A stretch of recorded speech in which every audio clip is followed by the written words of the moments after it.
Hello everybody, I'm James and welcome to the Flightdeck YouTube channel. This is my first video on the channel, and in this video today I've got a fantastic idea. I was thinking the other day about how many people waste their money on $2,000, $3,000 flight simulator PCs. It really got me thinking, what is the cheapest you can build a solid simulator for?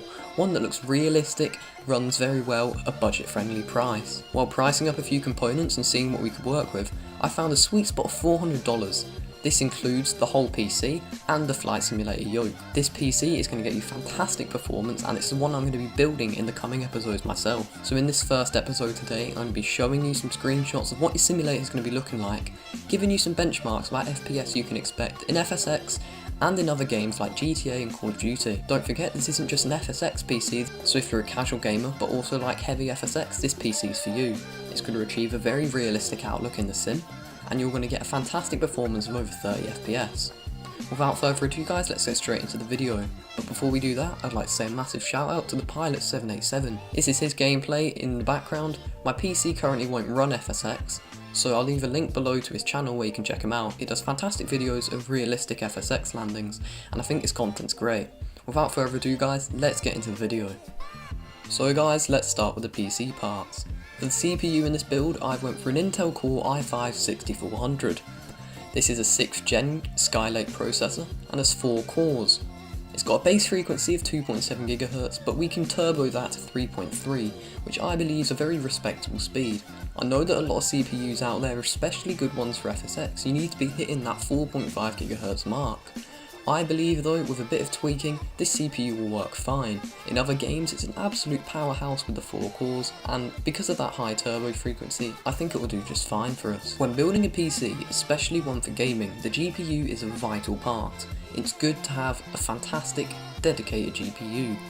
FSX and P3D rely much less on GPU power and more on the CPU power, so I went for a fairly budget option. The GTX 950 has 2GB of VRAM and it's a fantastic option for this.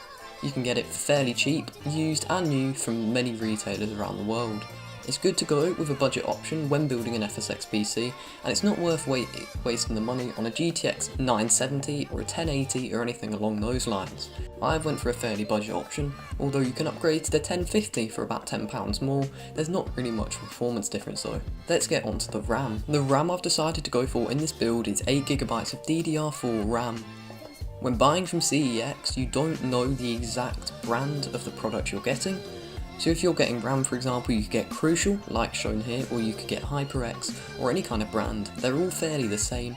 All I know is the clock speed I would like to go for is 2400. I find this to be a very high clock speed, much better than the DDR3 in the previous generation, and it helps a lot when running FSX. In this build I've decided to go for a fairly cheap motherboard. This is the MSI H110M. It's a fantastic budget motherboard, a lot of different suppliers make it.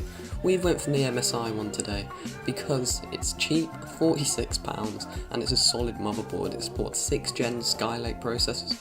We have a Skylake processor, and it can have up to 32GB of DDR4 RAM. Now guys, for the slightly more boring peripherals, I went for the CIT 1017 case. Comes with an okay-ish power supply, but we want to upgrade that to a Corsair or EVGA one later. Comes with a blue fan in the front. I'm going to swap this out for a Corsair RGB fan, just think it will look a bit nicer. And for the drive, I went for a standard 1TB SATA drive from Seagate. Just find it to be the best option. Like I said, in the future we can move all of our stuff to an SSD just to make the boot times and the games load a bit quicker. Without further ado guys, let's get straight into the benchmarks.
Those are the benchmarks, guys. As you can see, the PC performs really strongly on standard games as well.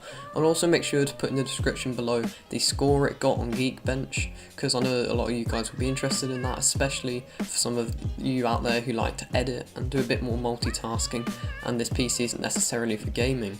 It performs very strongly in all of those games we're seeing, easily above 60 FPS, on them all at 1080p, which shows the PC is really strong. That quad-core processor definitely helps with that as well.